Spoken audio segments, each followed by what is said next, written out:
Eu queria, antes de começar a aula, estabelecer 2 parâmetros acerca de metodologia e de conteúdo.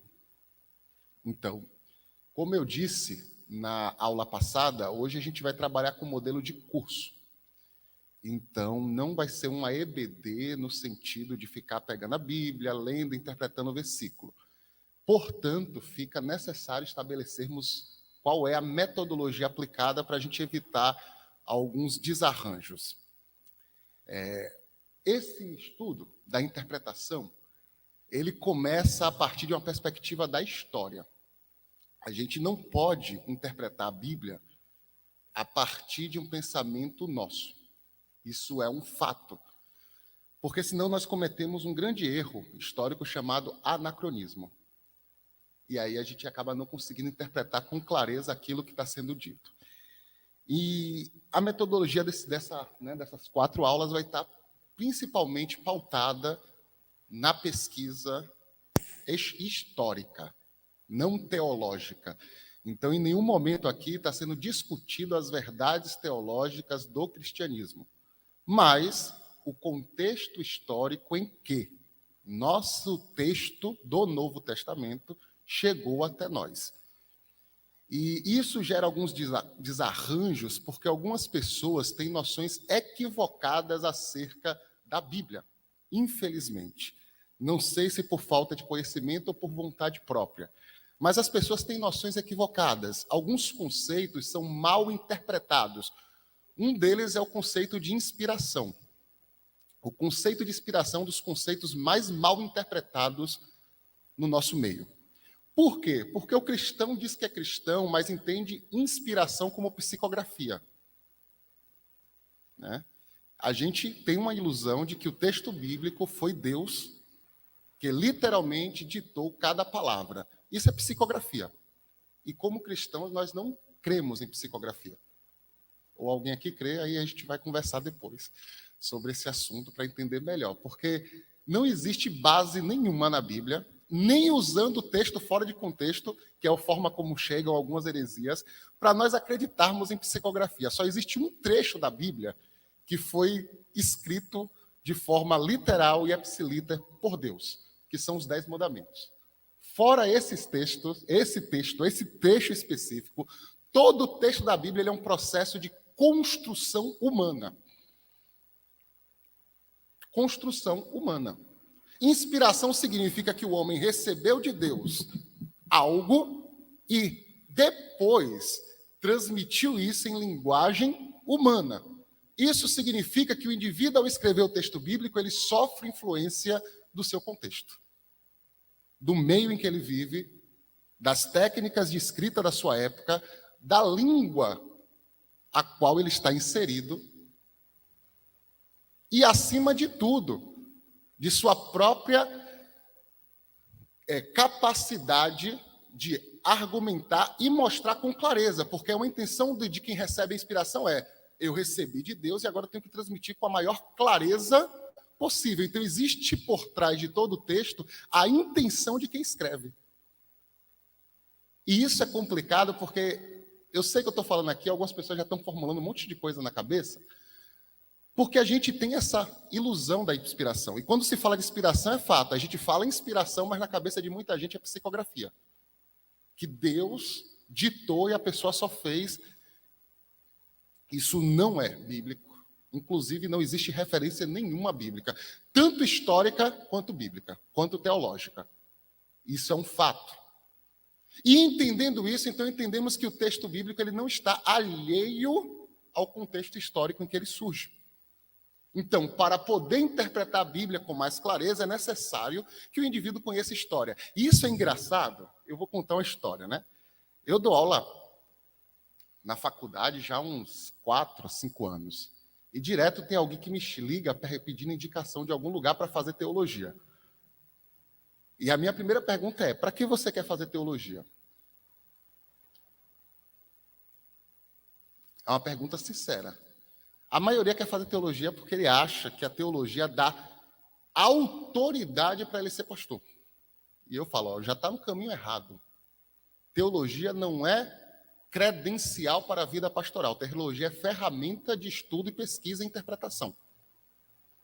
Credencial para a vida pastoral é vida comunitária.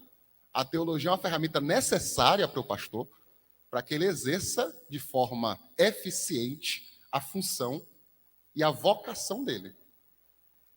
Se eu busco o curso de teologia para validar minha vocação, o negócio já está empenando aí, né?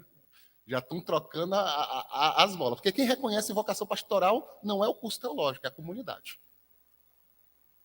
Óbvio. Mas aí teve um cidadão que pediu, aí eu falei, ó, eu indiquei um local que eu já dei aula, e ele pegou a grade. Aí, quando ele viu a grade cheio de conteúdo histórico, filosófico, de hermenêutica, ele fez, mas essa grade não prepara muito bem para ser pastor. Eu falei, por quê? Porque não tem muito estudo da Bíblia, só tem estudo de história. E aí eu falei, o que seria para você estudar a Bíblia? Ele entende, então, que para estudar teologia, ele vai para um lugar onde alguém vai ler o texto bíblico e vai dizer para ele qual é a revelação que está ali. E ponto final. E não se discute mais isso. Ótimo. Vai ser um bom papagaio. Né?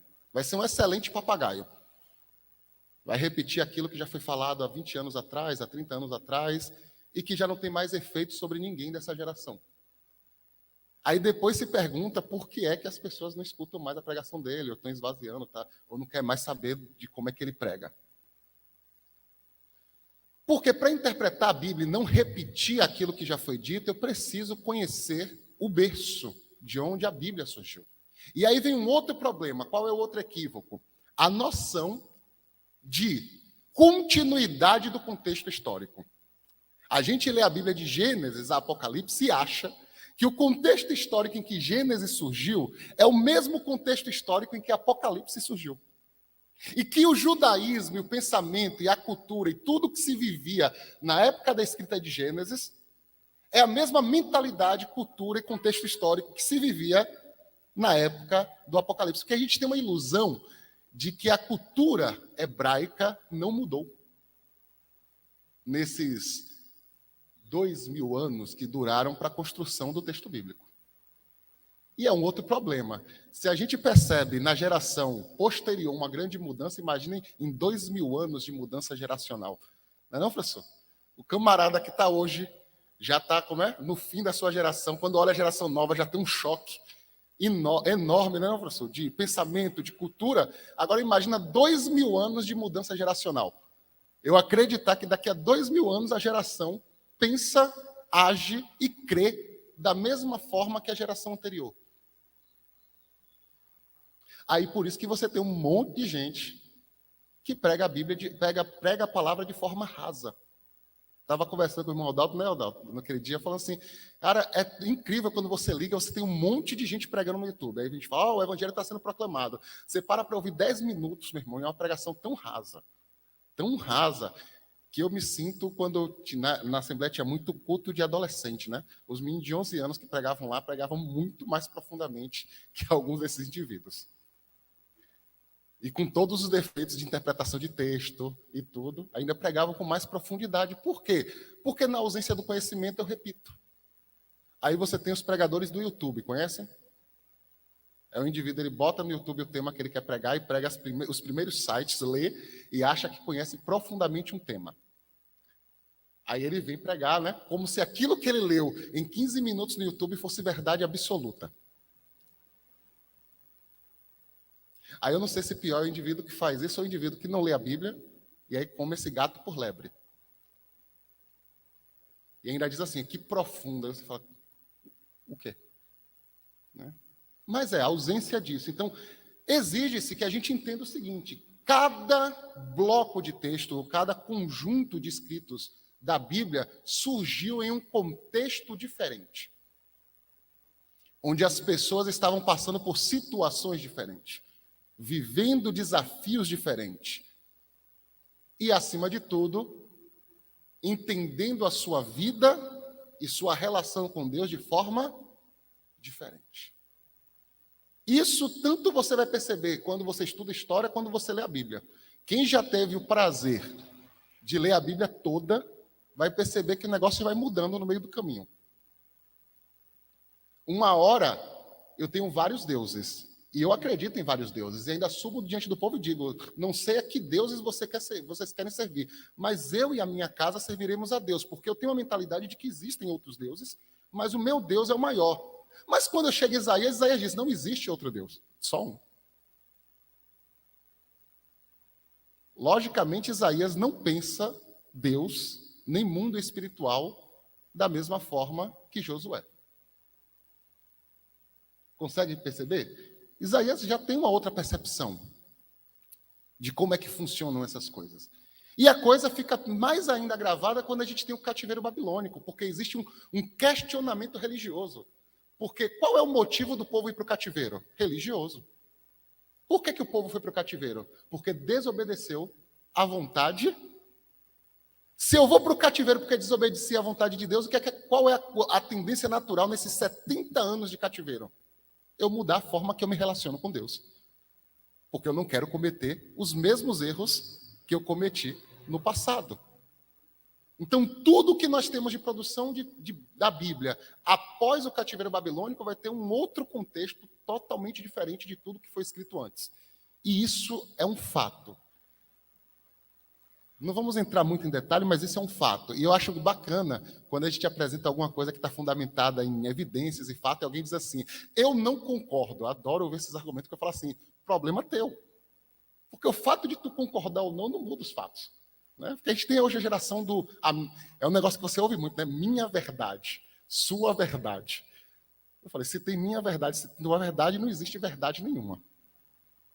Óbvio, né? Se tem tanta verdade é porque ou nada é verdade, ou a verdade é uma coisa superestimada. Né? É só um rótulo de refrigerante, né? Que é tudo a mesma coisa. É 100% açúcar, aí o cara bota o rótulo e vende. E ainda tem povo que briga, né? Eu não tomo isso. Para mim, aquilo é tudo bom de açúcar. Não desce nenhum aqui na garganta. Desculpa aí quem gosta dessas Coca-Cola. Mas para mim não desce nada na garganta desse negócio de refrigerante. Para mim é tudo água com açúcar. Mas tem esse negócio hoje, né? Minha verdade. A geração mais nova tem isso, né? Minha verdade. A minha verdade não é a sua verdade. Aí eu falei, rapaz, a verdade não é de ninguém, né? Porque quando a gente estuda filosofia, você já vai ver os filósofos da Grécia dizendo a verdade não pertence a ninguém, a verdade é algo universal. E se pertencesse a alguém, não seria mais verdade, seria somente sua opinião. Mas é bacana ouvir esses argumentos, né? Não concordo, não acho dessa forma. É sempre válido. Mas entendendo isso, por que eu comecei com essa explanação que eu já sei que gerou alguma inquietação? É para a gente entender que a gente aqui não vai começar hoje falando de teologia. A gente vai falar de história. Vai falar de contexto, vai falar de escrita. E isso aqui não é nada para poder, agora tudo mudou. Não, nada mudou, meu irmão. Deus é o mesmo ontem, hoje, eternamente, como dizem Hebreus. O mundo muda, as eras mudam, os períodos mudam, os contextos históricos mudam, mas Deus ele permanece sempre o mesmo. Então, vamos lá para Neemias, capítulo 8, e a gente começa agora a entrar no estudo propriamente dito depois dessas provocações iniciais. Ok? Não se assustem muito. Hoje eu vim menos pastor, menos professor de EBD, um pouquinho mais teólogo. Então, a linguagem está um pouquinho mais densa, mas não se preocupem, vai ter espaço para todo mundo perguntar, tirar dúvida, discordar, contra-argumentar. Isso é sempre válido.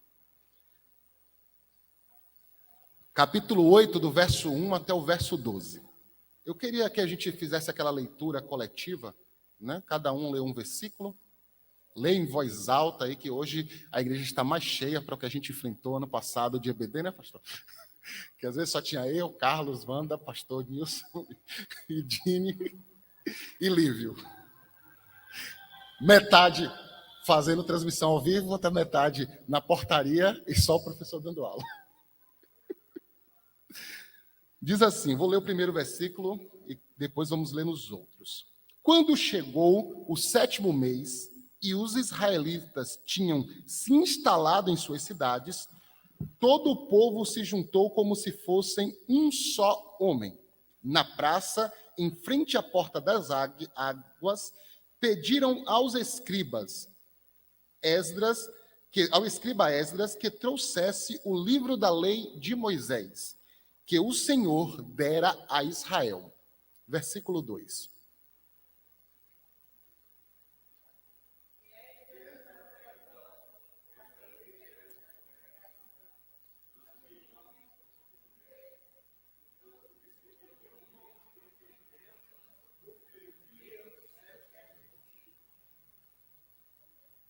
Versículo 3.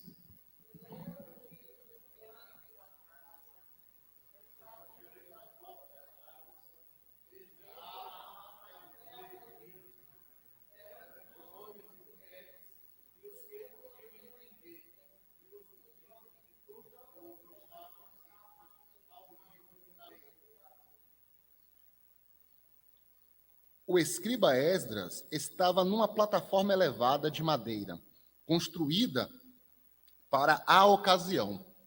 Ao seu lado, à direita, estava Mititias, Sema, Anaías, Urias, Ilquias e Mazeías. E à esquerda estavam Pedaías, Misael, Malquias, Assum, Asbadana, Zacarias e Mesulão.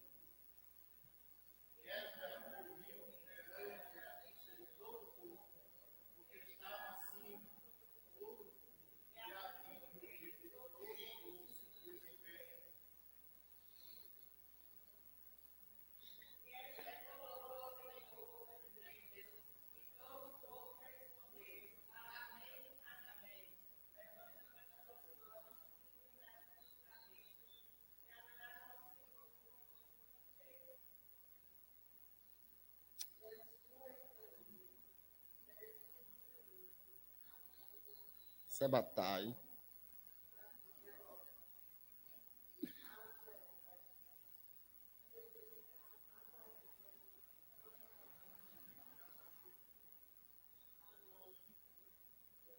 Pelaías.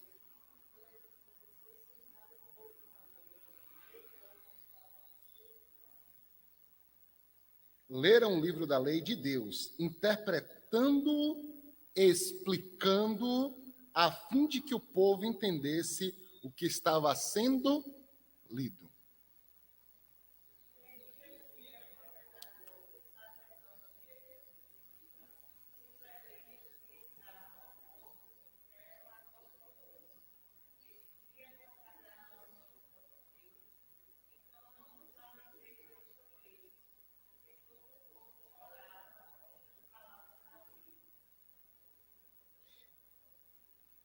E Neemias acrescentou: podem sair, comam, bebam, do melhor que tiverem, e repartam com os que nada têm preparado. Este dia é consagrado ao nosso Senhor. Não se entristeçam, porque a alegria do Senhor os fortalecerá.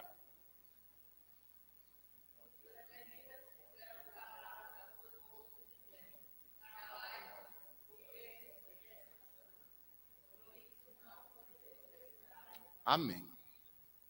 Vamos lá. Por que eu prometi que estudaria os evangelhos e estou lendo Neemias, né? Acho que essa é uma pergunta óbvia, porque teve até gente que disse que já estava cansado do Antigo Testamento, estava se sentindo mais judeu do que cristão.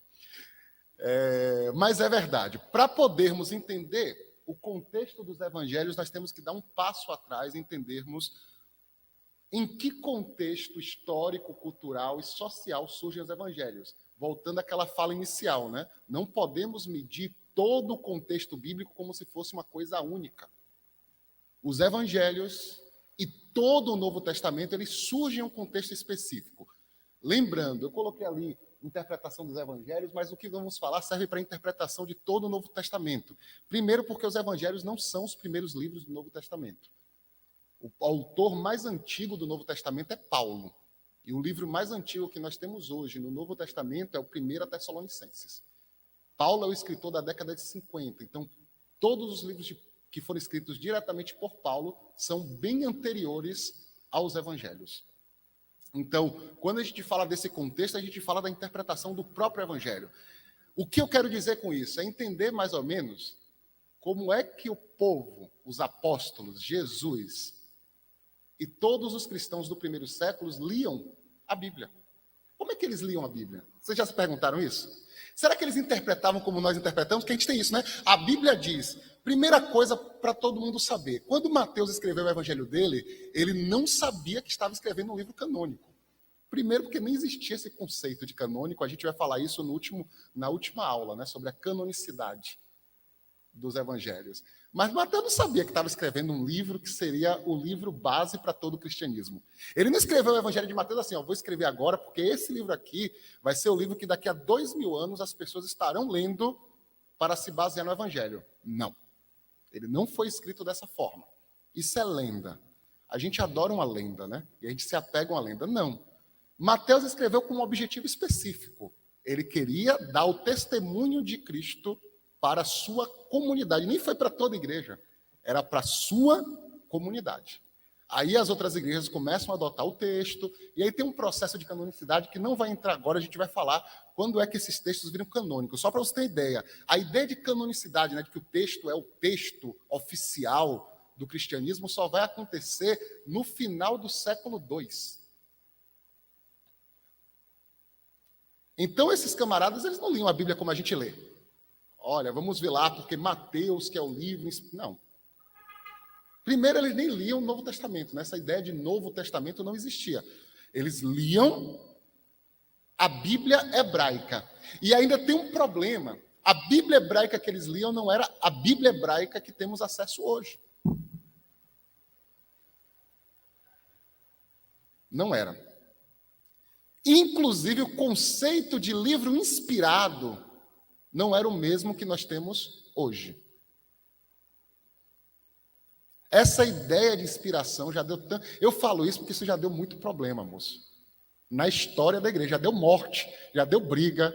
Lutero já queria tirar livro da Bíblia. Lutero disse que Tiago e Esté nunca era para existir na Bíblia. Ele queria tirar, e foi uma briga com Melancto e outras pessoas até conseguirem convencer que Esté e Tiago tinham que continuar na Bíblia. Porque esse negócio é complicado, tá? Porque a gente não está falando aqui de uma literatura comum. A gente está falando de literatura que fundamenta a nossa fé. Né? É de onde vem aquilo que a gente acredita. E eu acredito que Deus ele atuou na história para que chegasse esse texto da forma que ele está hoje em nossas mãos. Mas temos que entender que quando esse texto foi escrito, tinha um contexto. Então, como é que esse povo lia a Bíblia? Por isso que ele não está contexto do Novo Testamento. Está contexto histórico-cultural do movimento de Jesus. Porque até essa noção de cristianismo não é uma noção que existe no primeiro século. No primeiro século, ninguém se considera cristão. Não existe essa noção de cristianismo. Essa noção de cristianismo é uma coisa também posterior. Todo mundo se considera seguidor e discípulo de Jesus. Não existe uma instituição cristã regulamentando as coisas. E nesse conceito que todo mundo se considera seguidor de Jesus, qual é o objetivo? É ler o que Deus já escreveu para o povo e entender como é que isso se revela naquilo que eles acabaram de testemunhar. Estamos diante de pessoas que acabaram de testemunhar fatos que eles nunca sonhavam em testemunhar. Primeiro, eles seguiram o camarada achando que o camarada ia trazer a grande revolução histórica. Aí o cidadão morre. Aí todo mundo perdeu a esperança. Porque a Bíblia nos fala isso, né? Perdeu-se a esperança. Não é à toa que o texto do Caminho de Emaús é justamente uma alegoria da desilusão que o povo passa. Cada um voltou para quê, né, Adalto? Voltou para a sua vida. Pedro voltou a pescar, o outro voltou para a sua cidade. Ninguém acreditava nada, nem mais nada. Aí um fato acontece, Jesus aparece. Novamente. E agora imagina para o cidadão que viveu com o camarada. O conceito de ressurreição para eles não é o conceito que nós temos hoje no cristianismo. Para eles, ressurreição é uma coisa interpretada de outra forma. Aí aparece o cidadão e, para piorar a situação e deixar o negócio ainda mais interessante, ele não é ressuscitado em espírito, ele aparece em carne e osso. Porque ele senta, ele come, ele manda tocar nas feridas. Ele diz, toca aqui, confere que está aqui. Né? Tem um buraco aqui. Então, esses camaradas, eles experimentaram algo tão profundo. E qual é a missão deles? Agora a gente quer que o mundo saiba tudo aquilo que nós vivemos, vimos e ouvimos. Esse é o intuito. E para que isso seja confirmado, eu tenho que entender o seguinte: Jesus não fez isso de forma aleatória. Jesus não fez isso porque deu na cabeça dele. Jesus fez isso porque ele estava cumprindo aquilo que já foi profetizado. E a pergunta é, como é que eles viam essa profecia? Como é que se entendia isso? Pode passar. Então, a primeira coisa que nós temos que entender é que a forma como as pessoas viam religião na época de Jesus era bem diferente do conceito religião e judaísmo na época de Davi e de Salomão. Tá? Nós podemos caracterizar aí, no mínimo, três momentos religiosos, no mínimo, em Israel. Um momento onde não existe local fixo de adoração e o povo caminha seguindo a nuvem da glória de Deus, chamada de Shekinah, e aonde a nuvem para, eles param, armam um tabernáculo, e aquele local vira local de adoração, e aí é confirmado por uma coluna de fumaça e fogo que está no local, e Moisés entra na tenda e sai da tenda, sempre trazendo essa mensagem sagrada. Esse é um momento importante, onde a religião, e eu gosto de o Elias Barbosa, que é um pesquisador aqui brasileiro, ele chama de período selvagem da religião, onde Deus não é um Deus, um ser domesticado, é Ele que determina o que acontece. Porque é Deus que determina onde tem que parar, onde tem que construir o tabernáculo. A relação com Deus, ela não é domesticada. É Deus que manda na história. Tem um período que acontece após Davi. Davi chega e determina o quê? Eu quero um lugar para Deus. E eu vou construir um templo. Ele é proibido de construir o templo. E Deus fala o quê? Não, seu filho constrói. E aí Salomão constrói o primeiro templo fixo de Jerusalém. E aí você tem uma nova etapa dessa vida religiosa. Agora, Deus não é mais o Deus que transita sem rumo, mas ele tem um local de adoração. E essa história do local de adoração parece simples, mas não é. Isso já deu briga. E briga que duraram milênios. Porque essa discussão foi chegar até Jesus. 1.200 anos depois. Com a mulher samaritana. Vocês dizem que devemos adorar no templo. Nós dizemos que devemos adorar no monte. Olha como um negócio que surgiu há 1.200 anos atrás ainda estava gerando confusão na cabeça do povo. E aí, com essa ideia de que Deus está ali, todos os locais que antigamente eram usados para adorar a Deus, porque fora o tabernáculo que se movia, ainda existiam os locais de adoração que são legitimados em Gênesis. Betel, Horebe. Todos esses locais, pessoal, eles em Gênesis são legitimados como local de adoração, porque foram os locais onde os patriarcas tiveram a sua relação com Deus. Ergueram altares para adorar. Mas quando Salomão constrói o templo, o que é que acontece? Ninguém mais pode adorar nesses locais.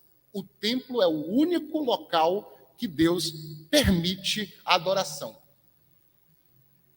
Isso gera uma confusão, porque quando a nação se separa em Israel do Norte e Israel do Sul, o templo fica no Sul.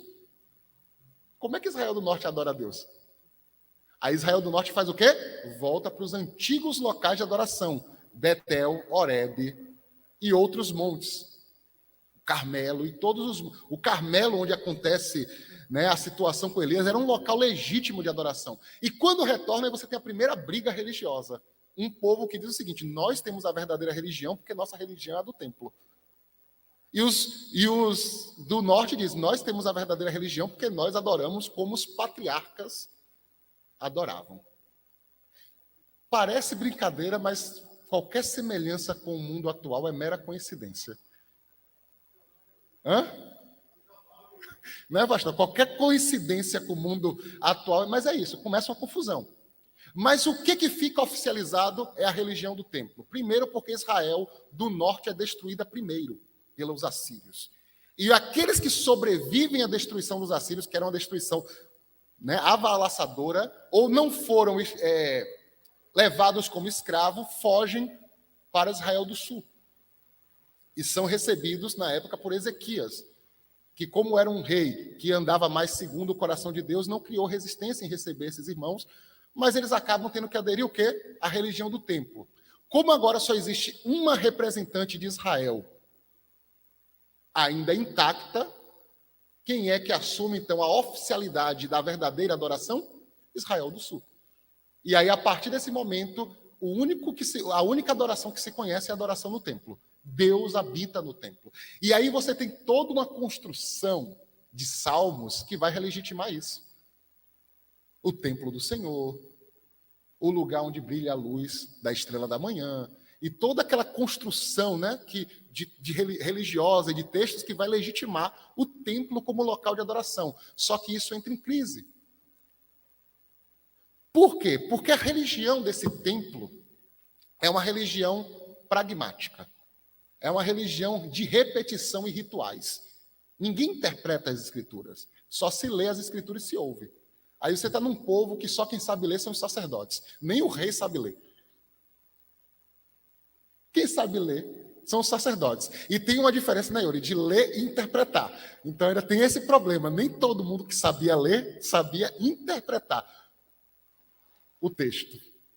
Porque saber ler é só saber decifrar os códigos. Interpretar é outra história.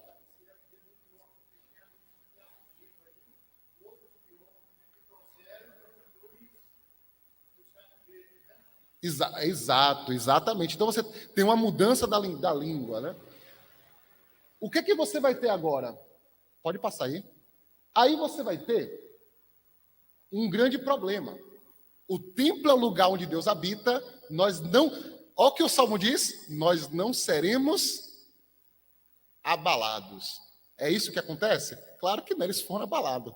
Abalado é pouco, foram destruídos. O templo foi queimado. Os muros da cidade foram derrubados. E aí, primeiro questionamento. Por quê que isso nos sobreveio? O que nos levou ao cativeiro? Volta um pouquinho. Por que isso nos sobreveio? Se nós estávamos cumprindo tudo, estávamos no templo, porque na mentalidade daquele povo, mesmo eles adorando outros deuses, eles estavam cumprindo o que tinha que cumprir. É porque a gente lê a partir da nossa ótica, né? A gente definiu o que é idolatria, a gente lê assim, eles eram idólatras. Uma coisa, esse povo não se considerava idólatra, não, mesmo adorando outros deuses. Porque na mentalidade dele, qual era a função da religião? Deus me deu uns ritos para cumprir para ele, para que a gente esteja bem na relação. Estou cumprindo os ritos que Deus mandou, está tudo bem. Então, se no sábado eu sacrifico a Deus e oro pedindo perdão, e na segunda estou sacrificando um astarote na floresta, não tem nada demais. A minha função, a minha obrigação com Deus foi cumprida. Porque a religião do primeiro templo ela é ritualística. Se eu cumpro o ritual, está tudo bem. Estou em pecado, sacrifiquei um cordeiro em função do meu pecado, já estou perdoado. Eu posso no domingo continuar pecando. Está tudo ótimo. Porque no sábado só eu sacrificar de novo, cumprir o ritual que tem que cumprir, e eu estou livre de novo. Aí você dizia, mas eles não liam as escrituras? Não, eles ouviam uma recitação de alguns salmos, a recitação de algum profeta, dependendo do evento. Nas festas de Purim, a recitação de Esté. Mas que diferença isso faz? Não, que diferença isso faz? É igual com os crentes, né? Lê um monte de versículo e fala assim, eu leio a Bíblia. Eu falo assim, bacana. Aí vem a pergunta, aí você começa a perceber que a mentalidade é diferente, porque Filipe já não é fruto disso. Filipe já é fruto de uma outra mentalidade religiosa. Por isso que a pergunta dele para o eunuco é especial, porque o eunuco ainda está meio ainda preso àquela ideia antiga, né? Estou lendo. Mas Filipe faz a pergunta que muda tudo. Filipe diz assim, entende tu o que lê? Porque não importa ler, né? Está lendo. Aí ele fala o quê? Você está entendendo aí o que você está lendo? Porque se você não está entendendo o que está lendo, meu irmão, você está perdendo só tempo aí lendo esse texto. Não está servindo de nada para você. Quando o templo é destruído, eu pergunto, por que eu estive em cativeiro? E aí a resposta vem dos profetas do cativeiro. Jeremias, que ainda profetiza no cativeiro. O segundo Isaías, aí alguém pergunta, o que é o segundo Isaías? O livro de Isaías só é de Isaías até o capítulo 40. Do capítulo 40 em diante, você tem uma escola profética que surge a partir do pensamento de Isaías, mas que está no cativeiro. Por isso que os textos de Isaías 56, 54 parecem, né? Você já percebeu que ele é diretamente ligado ao cativeiro babilônico? Como é ligado ao cativeiro babilônico se Isaías nunca viveu o cativeiro babilônico? É porque a gente tem que começar a pensar a mentalidade da época. A gente tem a mentalidade de se prender a homens. Deus não se prende a homens. É engraçado quando a gente fala isso e alguns alunos do curso teológico que têm uma fé tão raquítica e falam assim, mas se Isaías não escreveu... Eu falei, continua sendo Deus. Porque não é Deus que precisa de Isaías para legitimar sua palavra. É Isaías que precisa de Deus para legitimar seu ministério profético. Porque nossa mentalidade coloca os homens lá em cima e Deus servente ao homem. Aí Isaías responde isso. É por isso que Isaías pergunta, né? Onde é que está seu Deus? Quem é Deus? Aí a pergunta é, eu sei que eu fui para o cativeiro porque a minha religião, ela não me ajudou a ter uma boa relação com Deus. A forma como eu me relacionava com Deus não foi suficiente. Esse negócio de chegar sábado, fazer um sacrifício e passar a semana toda como se Deus não existisse, não serviu de nada. Foi o que nos levou ao cativeiro. Esse negócio de ficar domingo vindo para a igreja e eu segunda, e de segunda a sábado agindo como se essas escrituras não tivessem que fazer parte da minha vida, é uma religião vazia. Entende? Religião do rito. Infelizmente, a gente está voltando um pouquinho a esse tipo de mentalidade hoje, né? A religião do rito, né? Alguém pergunta, mas eu oro, mas eu vou para a igreja. E?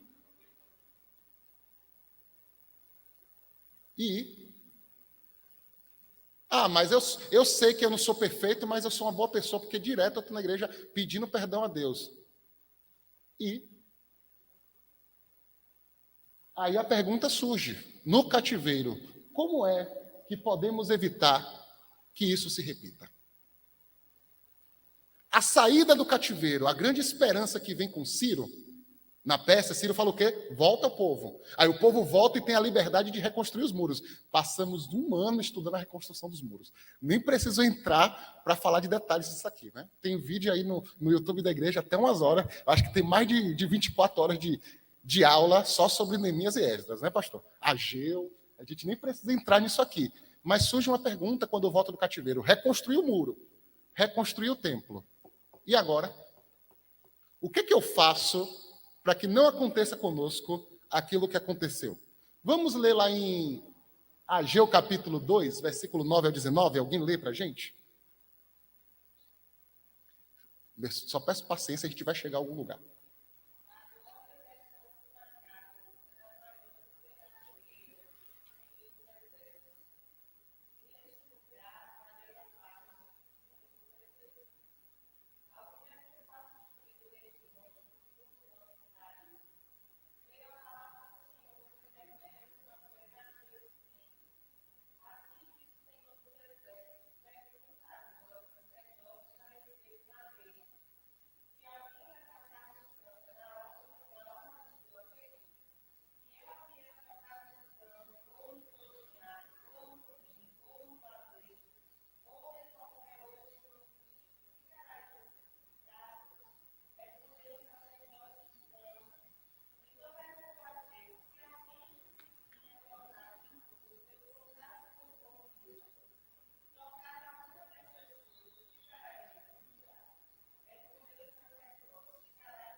Quem percebeu a sabatina que os sacerdotes sofreram? Você sabe o que isso significa, que a gente está dizendo? Chegou um novo tempo, meu irmão. E esse negócio de ficar rezando e repetindo um monte de coisa que você não sabe nem o que é, A pergunta é, você está entendendo o que você está lendo? É uma sabatina. Chama o sacerdote aí e pergunta sobre a lei, que a gente quer saber se esses camaradas estão conscientes do que significam as Escrituras, e ainda mais, ele propõe e fala que existe agora uma nova aliança. Só que isso acontece depois do versículo 9. O que acontece no versículo 9? Uma das cenas que para mim me faz assim, quando eu tento retomar o contexto, e a gente lê a partir desse contexto histórico, isso dá até lágrima nos olhos, que é uma mudança total de paradigma. Você tem dois partidos religiosos. Você tem uma geração antiga que está presa ainda àquela geração do primeiro templo, do rito, da coisa tinha que ser bonito, o templo tem que ser grande com ouro, os sacrifícios tem que ser 1000 carneiros de uma vez só, porque Deus está nessa grandeza do ritual.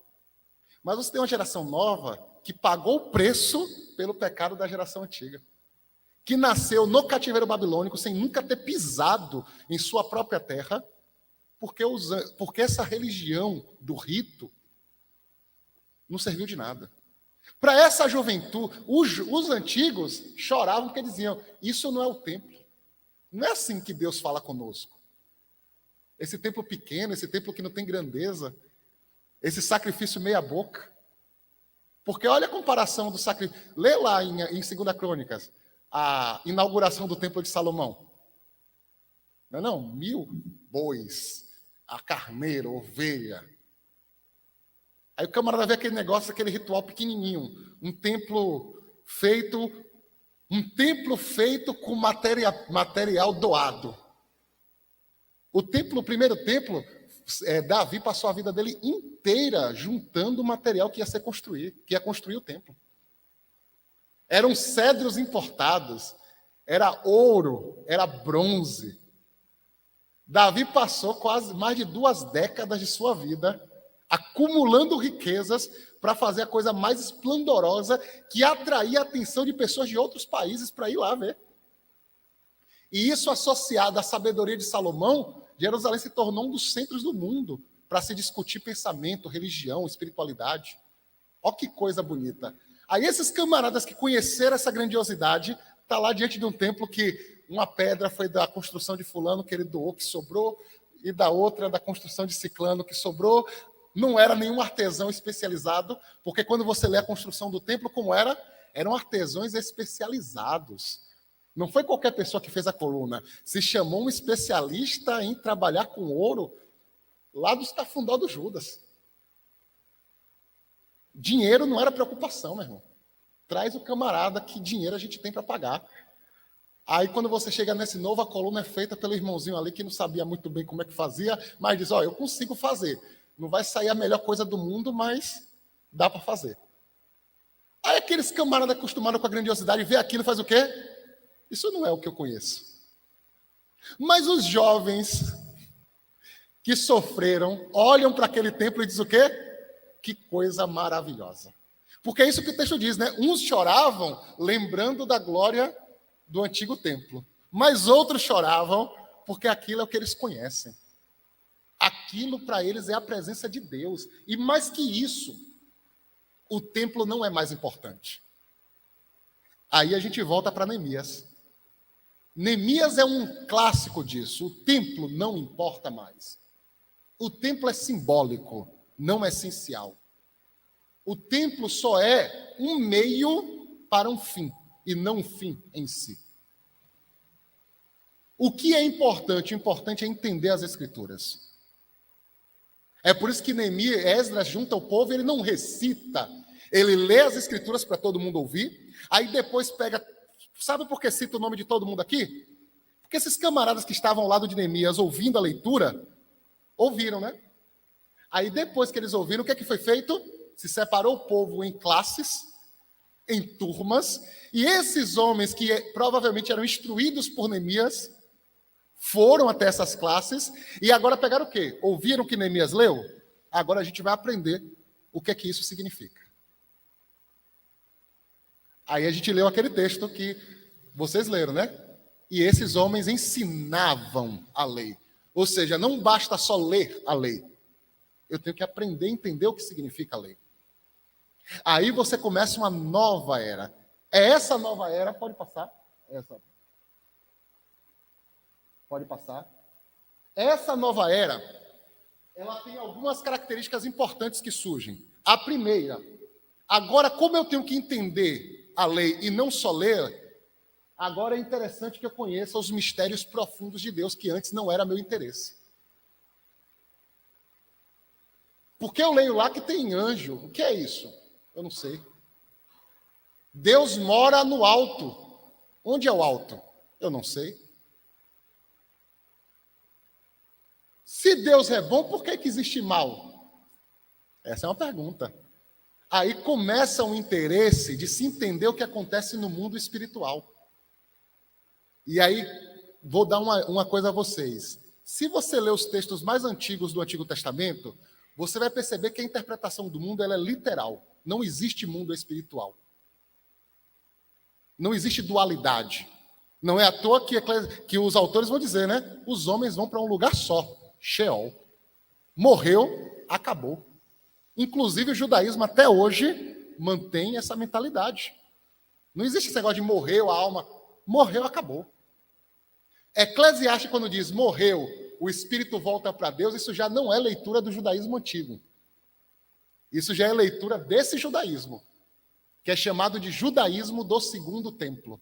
E a gente, pela explicação, já fica claro por que judaísmo do segundo templo, né?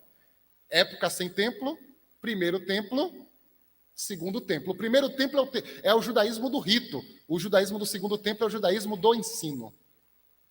Aí vem uma figura que surge, que ela se torna mais importante do que um sacerdote. Sacerdote era uma figura simbólica. Era um funcionário público que fazia um rito que não tinha lá essas cocas. Era só cumprimento de tabela. A figura mais importante nessa cultura agora é o rabino. É quem sabe ensinar as escrituras. Sacerdote só é importante se ele sabe ensinar as escrituras. Se ele é só um mero repetidor de versos e de salmos, ele é alguém substituível. Os escribas são intérpretes das escrituras. É aí que surge a figura que a gente lê muito nos evangelhos, né? Doutor da lei. Já perceberam que esse doutor da lei tem uma importância crucial? Quase uma autoridade acima de todo mundo? Porque o importante agora... Obrigadão, meu irmão. Porque o importante agora não é saber fazer como imolar um cordeiro.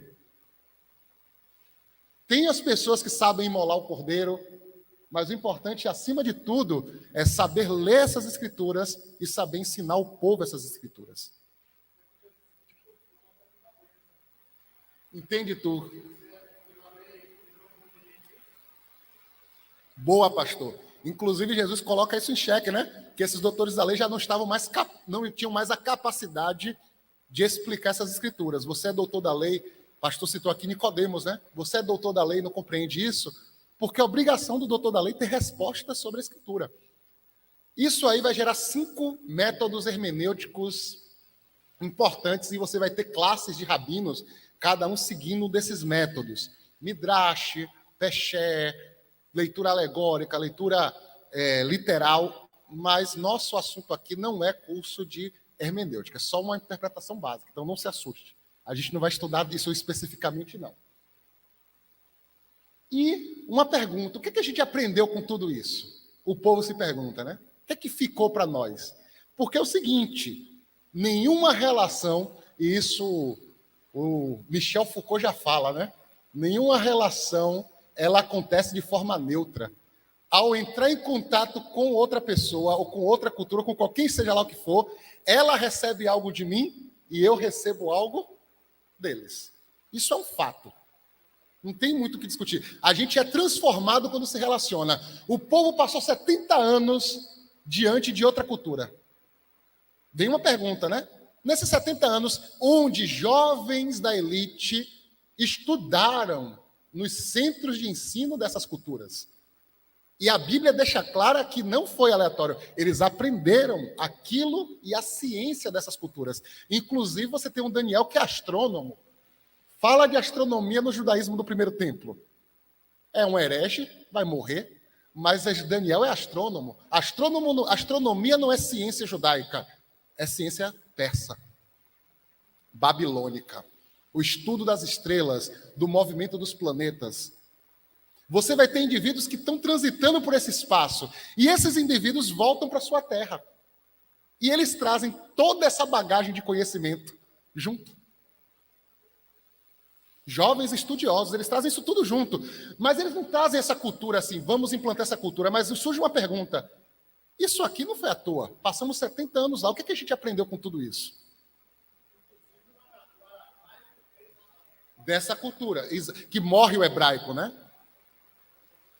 Que é outra questão. Não se lê mais hebraico. Ou você tem acesso ao texto em grego, ou não tem acesso ao texto. Passa aí. E aí você vai entrar na fase do que a gente chama de judaísmo do Segundo Templo. O que é esse judaísmo em resumo de tudo que falamos? É uma reforma das práticas teológicas da vida religiosa após o cativeiro babilônico. Eu repenso tudo o que eu sei sobre Deus, sobre religião e sobre espiritualidade. E surgem elementos novos. Qual é o elemento novo? Deus não é a fonte do mal. O mal, ele tem uma figura. O mal tem uma encarnação. O mal vem do diabo. Esse conceito de o mal vem do diabo surge aqui. Porque eles começam a dizer, Deus não pode ser tão mal assim, né, Nona? Como é que Deus é bom e ao mesmo tempo mal? Isso não faz sentido. Aí eles começam a dizer o seguinte, deve existir alguém que faz o mal. E aí surgem textos no período intertestamentário, que é entre o último texto da Bíblia, né, Malaquias, até os evangelhos, diversos textos que tentam explicar esse mundo espiritual. São chamados de textos apocalípticos. Apocalipse, pessoal, não tem nada a ver com o fim dos tempos. A gente confunde Apocalipse com escatologia. Apocalipse, na sua tradução literal, significa revelação. Revelação de quê? Do mundo espiritual. Os livros apocalípticos são livros que tentam nos dar uma noção de como as coisas acontecem no plano de Deus, no mundo espiritual. Como as coisas acontecem no mundo espiritual? Fora da nossa visão, fora dos nossos olhares. E é nessa percepção que você vai começar a construir toda a história de espíritos imundos, demônio. E se existe demônio, tem que existir um jeito de botá-los para fora. Exorcismo era uma coisa comum na época de Jesus. Quando a gente fala assim, Jesus expulsou demônio, aí a gente fala, não, exorcismo era coisa de praxe, quase todo rabino fazia. O que tem de inédito no exorcismo de Jesus? Vocês sabem o que é? É que Jesus não usa os ritos dos textos apocalípticos. Ele expulsa por sua própria autoridade. É aí que surge a pergunta, com que autoridade ele expulsa os demônios? Vocês percebem que a pergunta não é como Jesus expulsa demônio, porque expulsar demônio é uma coisa que todo mundo fazia. A grande pergunta sobre Jesus é, com que autoridade? Porque se expulsava demônio, na maioria das vezes, sobre a autoridade de Salomão. E o texto de Flávio Joséfo vai narrar vários episódios de pessoas expulsando os demônios sobre a autoridade de Salomão. Porque tem um livro que surge chamado Testamento de Salomão, onde é um pseudepígrafe, é um texto que ele vai dizer como é que aconteceu a construção do templo. Ele surge por volta de 200 a.C. E nesse livro vai dizer que Salomão usou demônios para construir o templo. Porque Salomão, por ser um homem muito sábio, ele aprendeu muito sobre o mundo espiritual em sua época. Esse texto vai dizer. E nessa apreensão, ele aprendeu uma forma de conjurar, ou seja, de prender demônios. E ele consegue conjurar o príncipe dos demônios, Belzebu, com o seu anel, que usa uma erva específica. E ao conjurar Belzebu, ele tem o controle sobre os demônios, ele usa a força desses demônios para construir o templo. E aí surge uma cultura de que aquele que possui o anel de Salomão tem autoridade para expulsar demônios. E essa ideia do anel de Salomão é muito propagada. Inclusive, em escavações, se encontraram várias versões do anel de Salomão, que era usado pelos exorcistas. Colocava aqui, traz o cara lá, bota o anel no rosto do cidadão, o demônio expulsa. Então era uma coisa que todo mundo estava acostumado. O que Jesus faz de novo? Jesus não usa anel, não usa nada disso. Eu estou mandando você embora e sai. O camarada assim, com que autoridade? Aí alguém diz, né? Com a autoridade de Beelzebul. Não. Entende? Aí você começa a ter clareza de algumas coisas que a gente lê na Bíblia e não entende. Fala assim, mas por que o pessoal questiona a autoridade? Ah, então porque não existia exorcismo, a autoridade que é o problema. Quem é esse cidadão que ele fala pelo nome dele e o demônio obedece? É a pergunta dos apóstolos, dos discípulos. Quem é esse que até o céu e o mar? É a autoridade de Jesus que é colocada em xeque, porque é o seguinte, Jesus não usa nenhum artifício extra. Sua palavra já era autoridade suficiente para que as coisas acontecessem. Mas aí o que acontece? Esse contexto que a gente falou todo do segundo templo é o contexto em que Jesus vive. E se eu não sei como é que funcionava esse pensamento, eu vou ler coisas na Bíblia que eu não vou saber nem o que significa. Eu vou fazer uma pergunta aqui. Quem sabe o que significa filho do homem? A expressão filho do homem.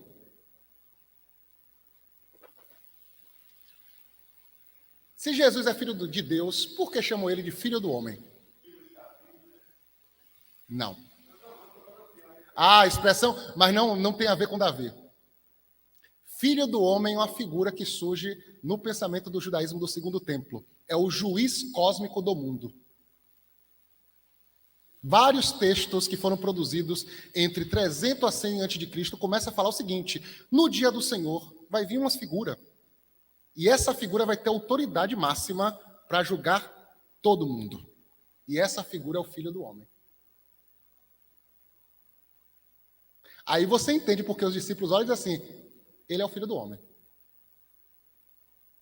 O que eles estão dizendo é muito mais profundo do que somente uma ligação humana. Eles estão dizendo o seguinte, esse camarada que está aqui, que apareceu para a gente, não é um homem comum. Ele é aquele que tem autoridade para julgar. Aí você começa a compreender aquela parábola que a gente gosta muito de ensinar na igreja, né? E eis quando o Filho do Homem vier, e todos os seus santos anjos com ele.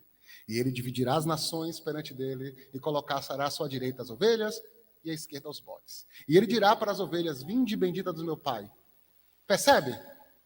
Filho do Homem está muito além do que uma figura humana. Filho do Homem é uma figura poderosíssima. Passa aí.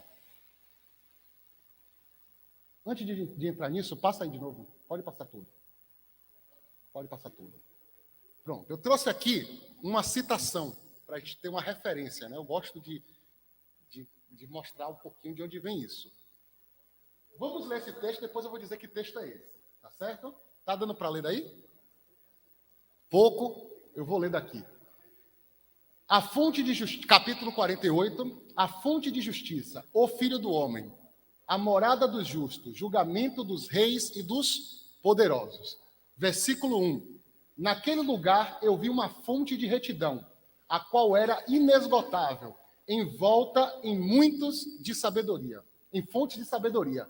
Dela, todos os sedentos beberam e foram cheios de, tendo sua habitação com os retos, eleitos e santos. Naquela hora, o Filho do Homem foi invocado diante do Senhor, Deus, e seu nome na presença do ancião de dias. Antes que o sol e os sinais fossem criados, preste atenção, antes que o sol e os sinais fossem criados, antes que as estrelas do céu tivessem sido formadas, seu nome era invocado na presença do Senhor dos Espíritos. Ele era o apoio para os justos e santos se encontrarem sem falhar, e ele será a luz das nações. Pode passar. Ele será a presença daquele cujos corações estão temerosos. Todos os que habitam na terra cairão diante dele. O abençoarão e glorificarão e cantarão orações ao nome do Senhor Deus. Para esse propósito, o Messias foi escolhido e mantido em oculto junto dele, antes que o mundo fosse criado. e ele será para todo o sempre. E a sabedoria do Senhor revelou aos santos e aos justos, pois ele protege o destino dos justos, pois estes odiaram e aborreceram este mundo de depravação, repudiando todas as suas obras e caminhos em nome do Senhor Deus. Pois em seu nome eles serão preservados e sua será a vida. Naqueles dias, os reis da terra e os homens poderosos, os quais ganharam o mundo por suas realizações, se tornarão humildes em seus semblantes.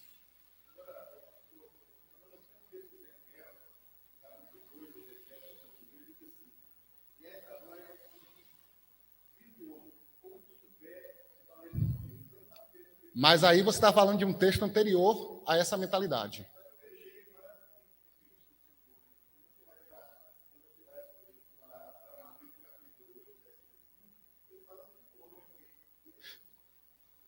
Pronto. Toda vez que o Filho do Homem se refere à figura de Cristo, ele se refere a esse sentido. Juiz cósmico. A noção davídica do... Não é essa noção. É sempre a ideia de juiz cósmico. A ideia de ser filho de carpinteiro não era algo de tanta relevância para Jesus, pelo contrário, foi motivo de perseguição. Não é esse o filho do carpinteiro? De José? De Maria? O único texto o texto de Mateus, ele vai trazer a ligação com Davi.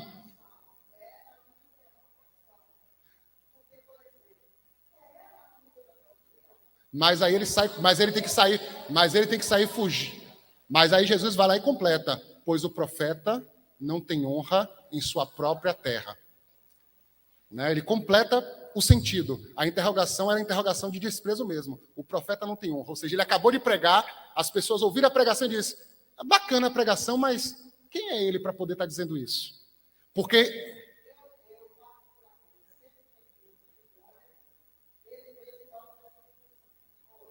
Exato.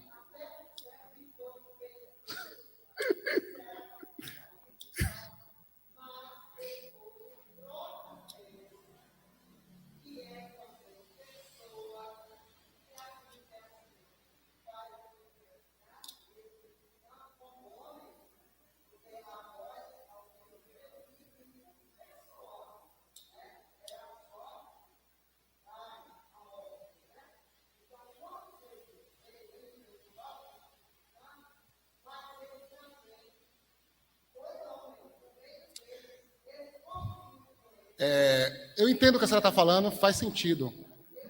Faz sentido, mas lembra que eu coloquei lá bem antes da metodologia? Nossa metodologia aqui não é teológica. E toda vez que o Filho do Homem é citado, são os únicos textos do grego que são citados em letra maiúscula. E essa técnica da escrita com a letra maiúscula, ela aponta que aquela expressão tem muito mais relevância do que parece. Então, assim, dentro dessa mentalidade, quando a gente olha, Filho do Homem, ele aponta para algo maior. Toda vez que a humanidade de Jesus é colocada em xeque, a expressão é a expressão que Eudalto trouxe antes. Filho de Davi.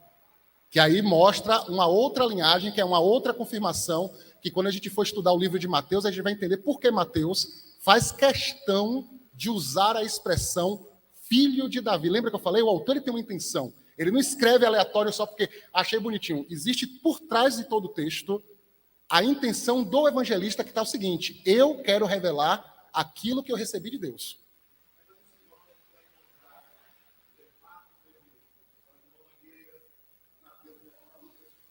Exatamente.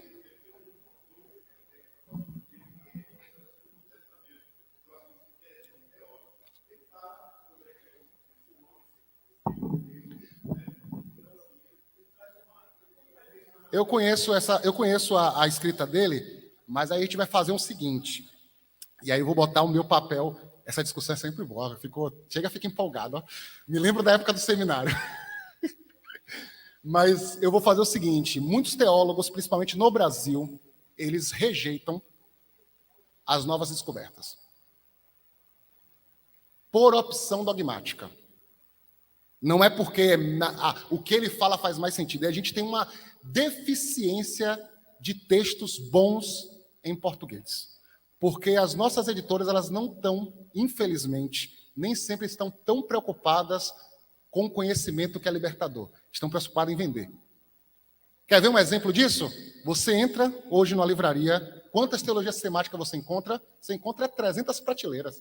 Quantos comentários bíblicos? Conta no dedo, não conta não? Você conta no dedo.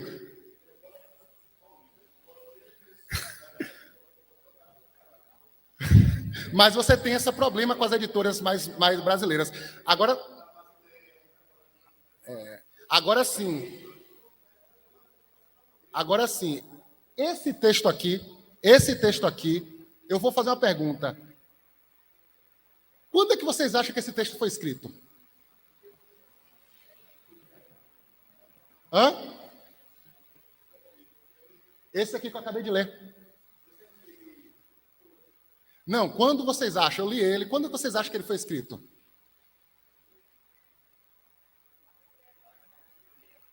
Não ouvi. Pós-cativeiro. Esse é um texto aproximadamente de 180 a 160 antes de Cristo. E ele já fala do Filho do Homem. Você percebe que isso condiz com o pensamento que Jesus vai trazer. Eu não vim descumprir nada do que já foi falado. Tudo que eu falo, tudo que eu trago é cumprimento. Todo discurso de Jesus, ele não foi solto na história. Ele comunicou às suas pessoas alguma coisa tão fortemente no coração delas, que ao dizer, siga-me, o cidadão fazia o quê? Seguia. Porque aquilo, de alguma forma, não era algo aleatório, era algo que estava entranhado naquele indivíduo, e quando ele olha Jesus, ele não vê Jesus como alguém que traz a revelação diferente, ele traz alguém que confirma e diz, olha, aquilo que você acreditava, eu vim fazer cumprir. Esse movimento aqui é um texto que eu falei a vocês do Apocalíptico, ele tenta entender o mundo espiritual. O movimento de Jesus, ele acontece nesse contexto, as pessoas viviam a era apocalíptica, elas acreditavam fielmente que o dia do Senhor chegou e era naquela hora. Eles liam esses textos. Esse aqui é um livro chamado Livro de Enoque, que é um livro de 5 livros, é um conjunto de 5 livros, 146 capítulos. Começa com a queda dos vigilantes, que narra a história do mal e a origem dos espíritos imundos e demônios, e finaliza com o juízo do dia do Senhor. Os apóstolos, os discípulos, os seguidores de Jesus, tinham em seu coração uma certeza: esse mundo não vai durar para sempre. É aí que surgem os essênios. Quem são os essênios? Monges que saem de Jerusalém, vão morar no deserto, porque eles acreditavam que Jerusalém já estava consumido pelo mal. E o sacerdote que estava lá já não representava Deus, porque ele era servo de Roma. E Roma representava o espírito maligno que pairava sobre a terra. E por causa disso eles viviam no deserto, isolados. A ideia do deserto é uma ideia também que não é aleatória. Eles não vão para o deserto porque é bonitinho ficar lá tostando.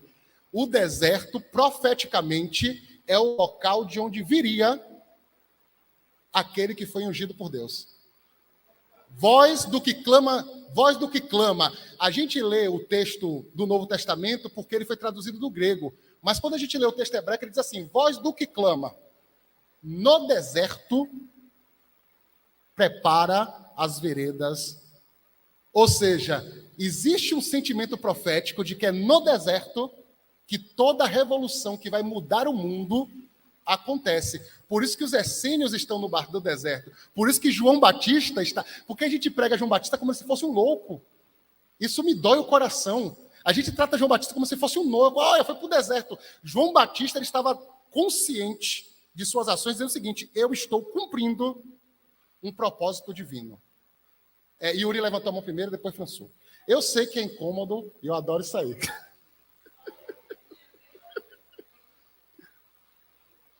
Pode falar então, meu irmão. Ela cedeu a palavra para tu. Bate pau ímpar.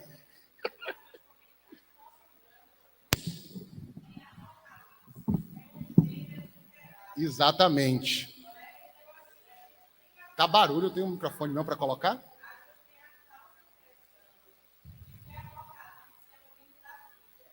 Não.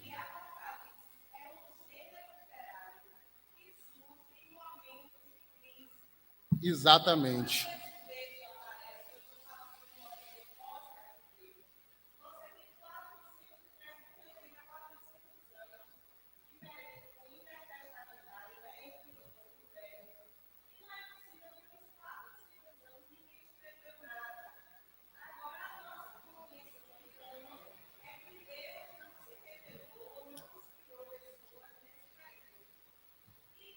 Olha, eu tô aqui me contando.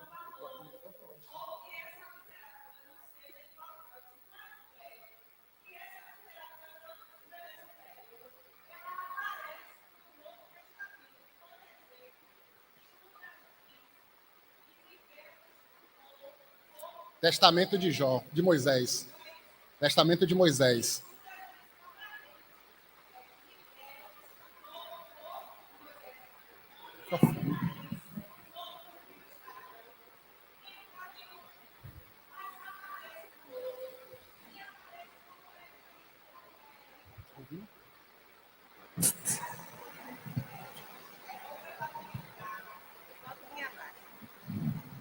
Então, retomando o pensamento, né?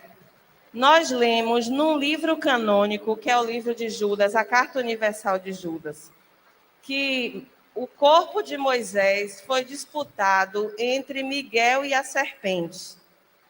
Você lê o Velho Testamento todo, você lê Gênesis todinho, você lê o Êxodo todinho, você lê Os profetas, Números, os Salmos. você lê Deuteronômio, que são os livros de Moisés, né? Você lê o livro de Josué, que é a narrativa posterior à morte de Moisés.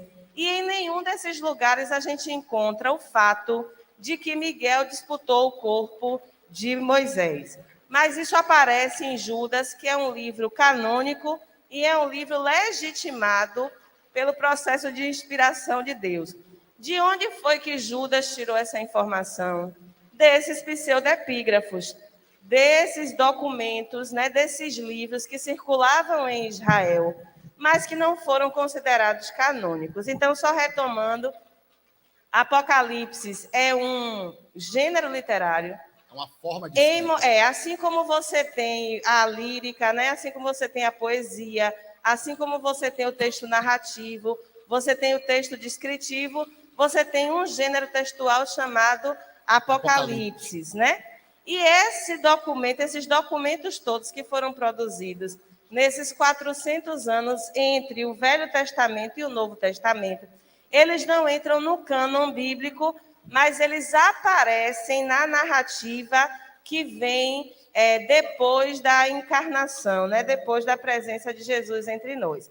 A outra coisa que eu gostaria de pontuar é que cada um dos evangelhos tenta resolver os problemas de uma comunidade. Então, o professor está dizendo ali, Mateus escreveu. Mateus não escreveu. A comunidade de Mateus escreveu esse livro. A comunidade de João escreveu. A comunidade de Marcos escreveu. Possivelmente Lucas, sim, tenha escrito o seu próprio livro. Então, quando Mateus diz ele é o filho de Davi, ele tem uma intencionalidade. Mateus é o único que relê todas as profecias para provar à sua comunidade que Jesus era esse filho de Davi, aquele que daria prosseguimento à aliança davídica, de que o trono nunca cairia. Não é? Marcos não usa filho de Davi, Marcos usa filho do homem. Marcos nem usa genealogia. Marcos não retoma o nascimento de Jesus, Marcos já começa do ministério, porque ele quer dizer que esse é o rei que veio para libertar. João nem fala de filho do homem, nem de filho de Davi. João já vem com o texto apocalíptico. Ele já começa dizendo, ele é o verbo encarnado. Aquele que veio. Ele é a palavra, e ele era Deus, né? Então, assim, essas intencionalidades, e a gente observa isso em outro termo, por exemplo, o reino dos céus, não é? Então, Mateus usa reino dos céus, Marcos vai usar reino de Deus, e João vai chamar isso de vida abundante. Ele veio para dar vida e vida abundante. Então, João nem usa a expressão reino, mas ele entende que o reino é um conjunto de fatores que, estando em equilíbrio, vai trazer a Shalom de Deus para nós. E, por último, uma recomendação, porque o professor disse ali que João Batista é tratado como um louco. Há um teólogo alemão chamado Bonhoeffer, Dietrich Bonhoeffer, que tem um livro intitulado A Doutrina das Penúltimas Coisas. E ele trata João Batista como a profecia das penúltimas coisas. Jesus é o cumprimento da profecia das últimas coisas, João Batista das penúltimas coisas. E aí, quem puder ler o livro, lê. Quem não puder, tem uma mensagem do pastor Guilherme, que é de Minas. Eu nem gosto muito dele. Depois eu lembro do sobrenome, que ele dá uma aula sobre o livro da doutrina das penúltimas coisas. Muito bacana. E a gente tem aqui no Brasil, Batista, um dos maiores especialistas em judaísmo do Segundo Templo e literatura apocalíptica, que é um pastor... Eita, meu Deus do céu. Para quem está com a garganta ruim, esse barulho está ótimo. Tem um autor brasileiro, batista, que é o Kenner Terra Casoto, que fala muito bem disso aí. Mas voltando, recapitulando... esqueci. Não esqueci, não. Lembrei de lembrar.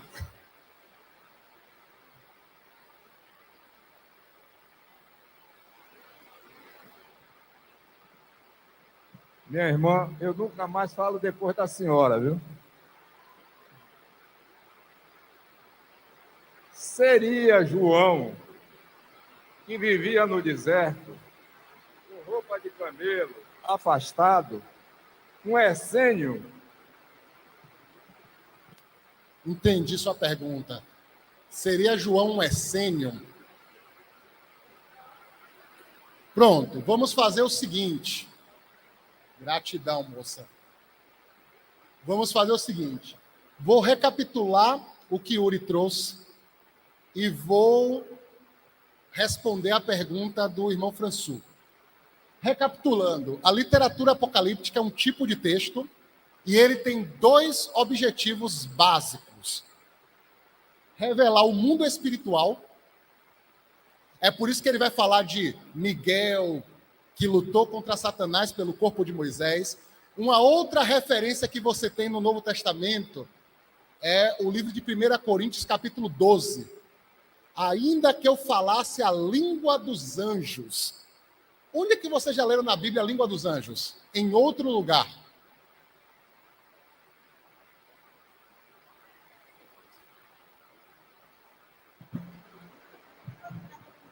Tá. Eu vou só sugerir um exercício prático do que você está dizendo com o texto que a gente tem. Porque ficar falando do texto que não é nosso, às vezes é difícil. Mas para explicar o que é revelar o que acontece no campo espiritual. Vamos ler Mateus 2 e vamos ler Apocalipse 12. Só como exercício aqui, rapidamente.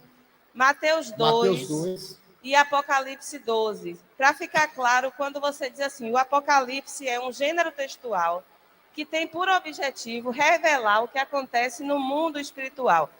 E quem traz para nós, né, nessa literatura nossa conhecida, o que vem a ser esse campo de batalha é o apóstolo Paulo, quando ele está escrevendo aos Efésios. Ele fala da armadura de Deus, ele fala que a luta não é contra a carne nem contra a sangue, mas é contra principados, potestades, enfim, né? Então, para a gente exemplificar bem, a partir dos textos que nós temos, que eu acho que aí a gente tem menos dificuldade de aceitar, ou de entender, ou de compreender, ou de verificar, Mateus 2 e o que acontece em Apocalipse 12. Apocalipse 12. Mateus 2. Isso. Depois que Jesus nasceu em Belém, da Judéia, nos dias de Herodes, magos vindo do Oriente chegaram a Jerusalém e perguntaram: onde está o recém-nascido, rei dos judeus? Vimos a sua estrela no Oriente e viemos adorá-lo. Quando o rei Herodes ouviu isso, ficou perturbado, e com ele toda Jerusalém.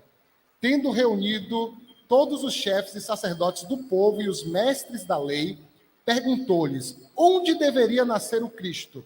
E eles responderam: em Belém da Judéia, pois assim escreveu o profeta. Mas tu, Belém, da terra de Judá, de forma alguma será menor em meio às principais cidades de Judá, pois de ti virá o líder que, como pastor, conduzirá Israel, meu povo.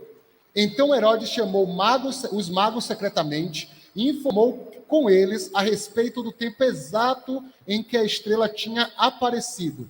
Enviou-lhes a Belém e disse: vão informar-se com exatidão sobre o menino. Logo que o encontrarem, avisem-me, para que eu também vá adorá-lo. Depois de ouvirem o rei, eles seguiram o seu caminho, e a estrela que tinha visto no Oriente foi adiante deles, até que finalmente parou sobre o lugar onde estava o menino. Quando tornaram a ver a estrela, encheram-se de júbilo. Ao entrarem na casa, viram o menino com Maria, sua mãe, e prostrando-se, adoraram. Então abriram-se os tesouros e lhes deram presentes: ouro, incenso e mirra. E tendo isto sido advertidos que em sonho, para não voltarem a Herodes, retornaram à sua terra por outro caminho. E depois disso, né, a gente tem os magos voltam, Herodes não localiza a criança, Herodes manda matar todos os meninos de 2 anos, José é avisado em sonho para ir ao Egito, e depois é avisado em sonho para voltar. Isso é o que, e a gente diz que João não fala do nascimento do bebê. Apocalipse 12. Viu-se grande sinal no céu, a saber, uma mulher vestida de sol, com a lua debaixo dos pés e uma coroa de 12 estrelas na cabeça, que, achando-se grávida, grita com as dores de parto, sofrendo tormentos para dar à luz. Viu-se também outro sinal no céu, e eis um dragão grande, vermelho, com 7 cabeças, 10 chifres, e nas cabeças 7 diademas. A sua cauda arrastava a terça parte das estrelas dos céus, as quais lançou para a terra. E o dragão se deteve em frente da mulher que estava para dar à luz, a fim de lhe devorar o filho quando nascesse. Nasceu-lhe, pois, um filho varão, que há de reger todas as nações com cetro de ferro. E o seu filho foi arrebatado para Deus até o seu trono. A mulher, porém, fugiu para o deserto, onde lhe havia Deus preparado lugar, para que nela a sustentem durante 1260 dias. E a narrativa segue. Então, assim, quando nós dizemos que Apocalipse é um texto literário, né? A gente está dizendo que o texto de Mateus é uma narrativa, né? E narra acontecimentos prováveis, não é? Narra eventos que são naturais, né? É natural uma mulher engravidar, é natural uma mulher dar a um filho, é natural que alguém persiga, não é? Nesse contexto de rei, de reino, é natural que você queira se livrar de todos os seus adversários. Mas a visão que João tem, e aí a forma dele explicar o que estava acontecendo com Maria, é essa batalha espiritual, em que tem o dragão, que representa o mal, Miguel, que é um arcanjo, a mulher, uma mulher vestida de sol. Então, esses elementos simbólicos aparecem para descrever o mesmo cenário nessa revelação do mundo espiritual e como é que o natural reverbera nesse outro multiverso, né? Nesse outro paralelo. Muito boa essa comparação, porque é exatamente isso. O Apocalipse ele quer trazer as coisas que a gente vê só. E aí lembra o seguinte: a gente está falando do Apocalipse de João, que ele é um apocalipse canônico, que traz as revelações que nós cremos a partir de Cristo. Mas os textos que foram escritos antes de Jesus, eles estão vendo isso. O Antigo Testamento só narra fatos humanos. E a pergunta é, e no mundo espiritual, como é que isso aconteceu? Então, é uma tentativa de entender o seguinte, esse mundo não é só isso aqui. Existe algo para além desse mundo, e as coisas desse outro mundo não acontecem da mesma forma que nós vemos.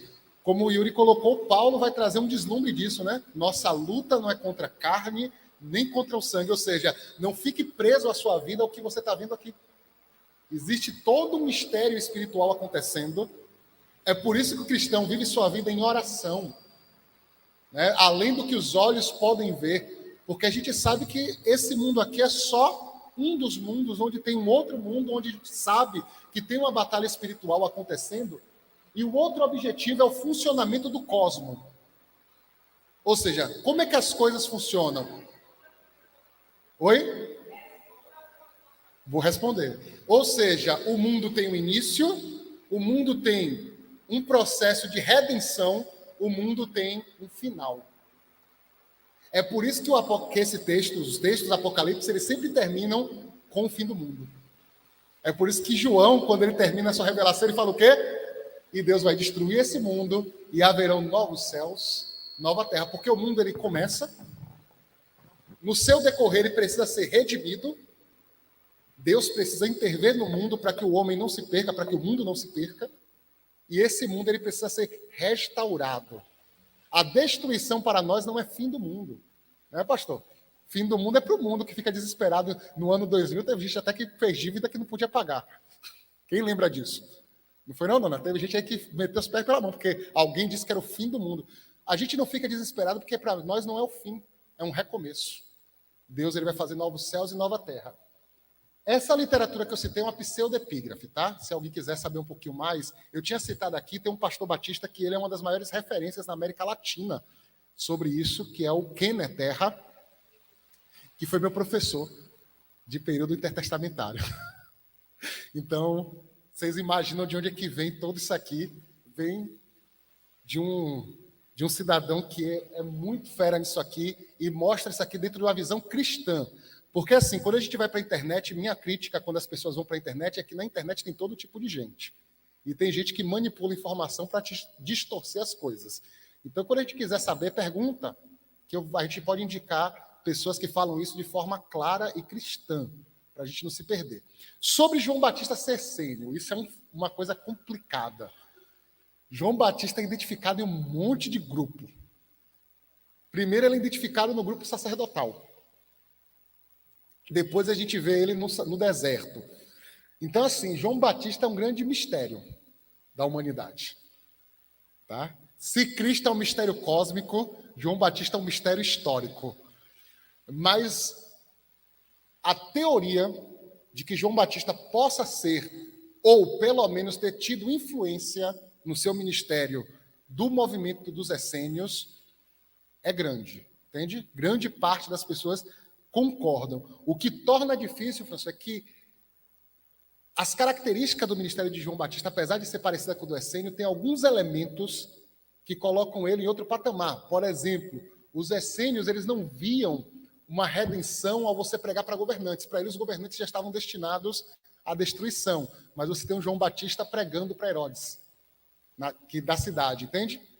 Coisa que um essênio não faria, um essênio clássico, né, como a gente conhece, lembrando que a gente sabe muito dos essênios por causa dos textos de Qumran, da forma como eles interpretavam. Mas existe sim uma teoria de que, pelo menos, se ele não era essênio, ele teve muita influência por causa do discurso, da forma como ele fala. Tem um pexé, que é um dos pexés que estão ainda intactos, que é o pexé de Abacuque, que foi encontrado, que foi... Pexé é assim, vem o texto do Antigo Testamento, a Bíblia, e depois vem uma explicação. Lembra que eu falei? É a geração da explicação. Aí os essênios, eles pegam Abacuque e depois eles explicam Abacuque a partir da visão de fim do mundo. João, aí, ó, o professor que vai dar aula do livro de Marcos disse que vai falar claramente sobre isso aí. Então, eu já vou dar uma retaguarda para não entrar na aula do meu irmão lá, que vai trabalhar os fatos. Que é o Dalton aí em abril, vai trabalhar os fatos da vida de Jesus em Marcos. E aí ele vai trazer um pouquinho dessa discussão, porque começa com João Batista, né? Marcos já começa o ministério de João Batista. Mas assim, professor, a gente não pode dar uma certeza. Porém, a probabilidade de ele ser, ou pelo menos ter tido uma influência, é enorme. No mínimo, ele teve uma influência. No mínimo. Inclusive, essa postura do deserto é uma postura muito do essênio, né? Deus vai revelar no deserto. E aí você vê uma coisa interessante. Onde é que Jesus é batizado? Aonde é que Isaías profetiza que vai começar esse novo ciclo da humanidade? Você percebe que tem toda uma compreensão que vai ser feita. Aí você pergunta, por que Herodes e os sacerdotes não reconheceram Jesus então, já que existia esse pensamento? Porque Herodes e os sacerdotes, eles representam aquele pensamento do primeiro templo ainda. Herodes aprontava tudo o que queria. Como é? Dormia com a mulher do irmão, fazia, acontecia, aí ia no sábado, sacrificava e achava que estava limpo. E tinha um monte de sacerdote legitimando isso, né? Não, o rei, Deus perdoa. Ou seja, essa casta de pessoas, são pessoas que estão ligadas àquela religião do primeiro templo, morta, vazia. Por isso que você vai ver, você não vê sacerdotes seguindo Jesus. Mas você vê que tipo de pessoas seguindo Jesus? Fariseus. E já os fariseus são frutos disso aqui, ó. Eles surgem dentro desse contexto. O farisaísmo é um movimento apocalíptico. Eles acreditam que tem que interpretar a Bíblia ao pé da letra e cumprir a lei fielmente, porque quando o dia do Senhor vier e a destruição do mundo vier, eles têm que estar preparados. Preparados. Israel tem que estar santa, redimida, para se encontrar com Deus. Então, todo esse pensamento, ele influencia. Lembrando, os questionamentos podem fazer, eu vou abrir aqui um trecho para questionamento, mas são 4 aulas, tá, pessoal? Essa é a primeira. Não se assustem. Ela é a mais difícil de compreender, não se assustem. Semana que vem eu tiro dúvida, traga mais gente para aprender, porque conhecimento liberta. Fala assim, tem um professor maluco lá na igreja que fica falando um monte de coisa que a gente não entende muito direito, mas está bacana. Chama assim que o pessoal vem. Mas bota aí no último slide, que eu quero fazer só uma recapitulação. Ou seja, a gente falou de tudo isso, fez uma discussão bem teórica. Eu resgatei meu espírito de seminarista de 8 anos atrás, na época que eu era sempre o do contra na sala de aula, por ser rato de biblioteca, né? Aí a gente fica na discussão. E quando eu era aluno do Kenner Terra, que também me deixou com essas ideias malucas na cabeça. Mas qual é a relação de tudo isso com os evangelhos?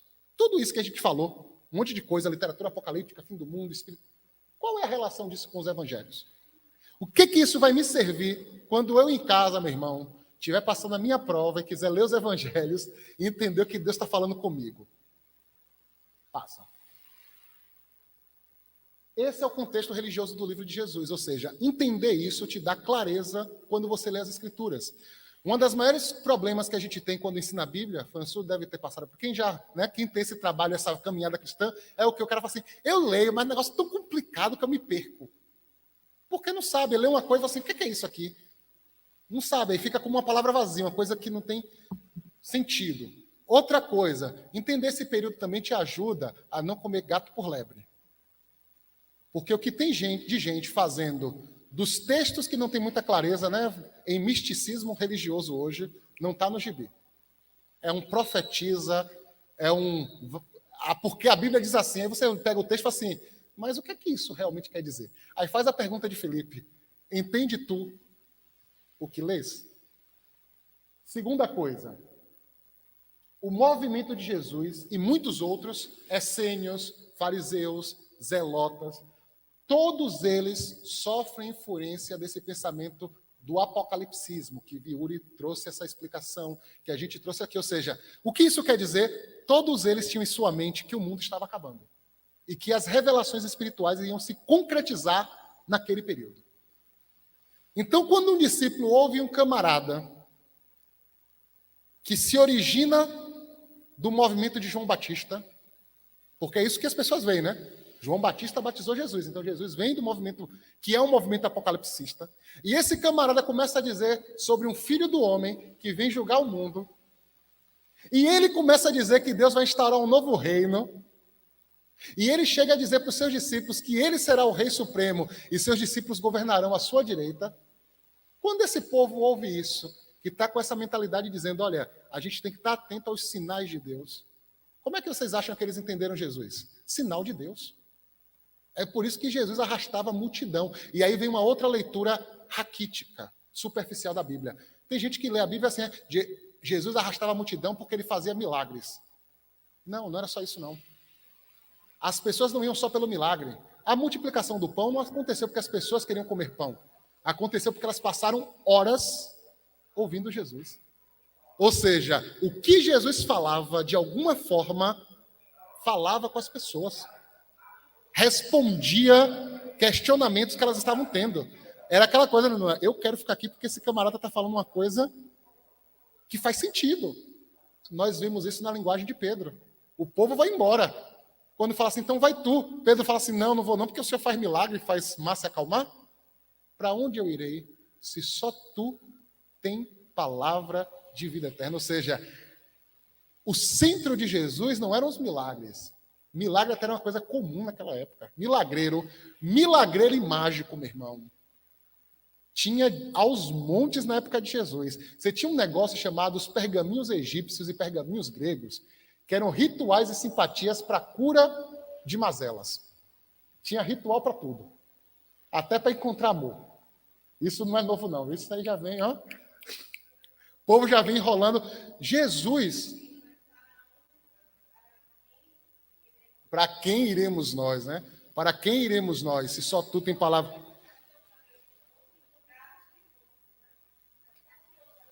Exatamente. E o que inova em Jesus não é o milagre, é a autoridade. Jesus não usa versos. Jesus não usa pergaminhos mágicos. Jesus não usa anel de Salomão para expulsar demônio. Ele em si já é autoridade. É por isso que ele chega diante dos demônios, os demônios dizem o quê? Por que você veio me incomodar? Ou seja, até os demônios reconheciam essa autoridade que espantava o povo e dizia, esse camarada é diferente. O que ele está trazendo é diferente.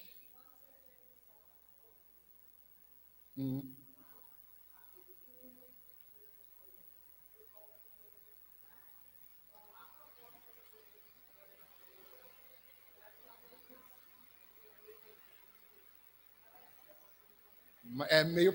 É verdade. Bem não era coincidência, não.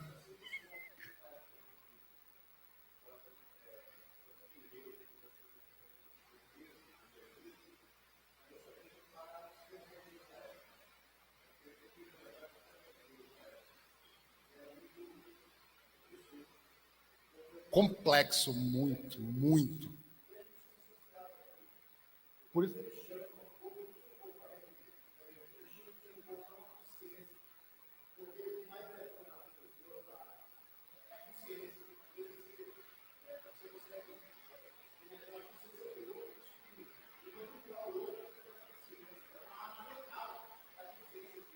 Escraviza, né? Verdade, Adalto.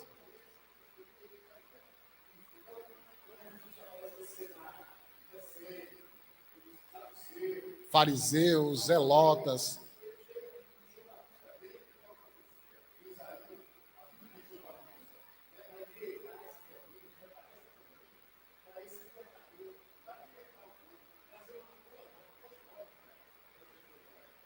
Inclusive, sintonizando a isso, as ações de milagre de Jesus estavam sintonizadas com o sentimento e esperança da população. Quando Jesus fazia milagre, ele não fazia milagre por fazer, que é uma outra leitura raquítica, né? Ah, Jesus fazia milagre. Não. Todo milagre de Jesus tem uma intencionalidade. Ele quer comunicar ao povo libertação. Ele quer comunicar ao povo transformação. Os milagres sempre vêm acompanhados de uma pregação ou de uma exemplificação que traz libertação. Inclusive, tem milagres que só é para provar a autoridade dele, né? Quem é esse que pode perdoar pecados? Ele, para que vocês saibam que o Filho do Homem não só perdoa pecados, mas Filho do Homem, juiz cósmico, ser poderoso e soberano sobre todos. Ou seja, aquele que está acima de tudo. E, por fim, os evangelhos não surgem alheios ao contexto literário. Existe um conceito chamado semiosfera, não é de Yuri daqui, é de Yuri Lotman, teólogo e historiador russo, e escritor, que ele vai dizer o seguinte: para entender o que eu leio na Bíblia, eu tenho que entender tudo o que se passa em volta do texto bíblico. Claro que isso é impossível, a gente entender tudo, mas se eu tenho uma clareza do que acontece no período de Jesus, eu leio a Bíblia de forma viva. Você sabe o que essa leitura traz? Essa leitura traz impacto. Eu, quando leio a Bíblia nesse contexto, eu choro. Literalmente eu choro. Porque quando você entende a realidade do contexto que Jesus traz, você vê o quão poderoso, o quão libertador e o quão profundo são os ensinamentos de Jesus. Quando ele diz, o pão nosso nos dá hoje, para a gente é fácil, a gente compra pão todo dia na padaria. Mas para o povo que sabe que se não tiver um emprego hoje, se ninguém fichar ele para fazer uma colheita hoje, não tem comida amanhã, você olha e diz assim, meu Deus, o que Jesus está trazendo? Está dizendo o seguinte, olha, o pão hoje. Um Jesus que diz, não se preocupe com o que ao invés de comer e de vestir, a gente cheio de cartão de crédito que se entope para perder a vista, fala assim, isso aí deve ser alguma coisa de providência de Deus para as nossas bênçãos. Não, ele está falando para um povo que a roupa era a mesma o mês inteiro, que não tinha guarda-roupa. Para um povo que comia de manhã e não sabia se ia ter refeição à noite. Aí um camarada chega e diz, não vos preocupeis com o que haver de comer. Hein, François? O camarada morrendo de fome, o camarada chega e diz assim, não vos preocupeis com o que haver de comer ou haver de vestir. Quando você entende isso, você fala, meu Deus, quão profundo são os ensinamentos de Jesus. Semana que vem, a gente vai falar um pouquinho, vamos entrar na parte mais cristã, a gente vai falar um pouquinho dos ensinamentos de Jesus e como isso se alinha ao contexto histórico da época. E vai falar um pouquinho dessa questão da justiça social, desse contexto social da época. Eu encerro hoje meu estudo, por favor, estarei escondido no gabinete pastoral para não levar surra, tá?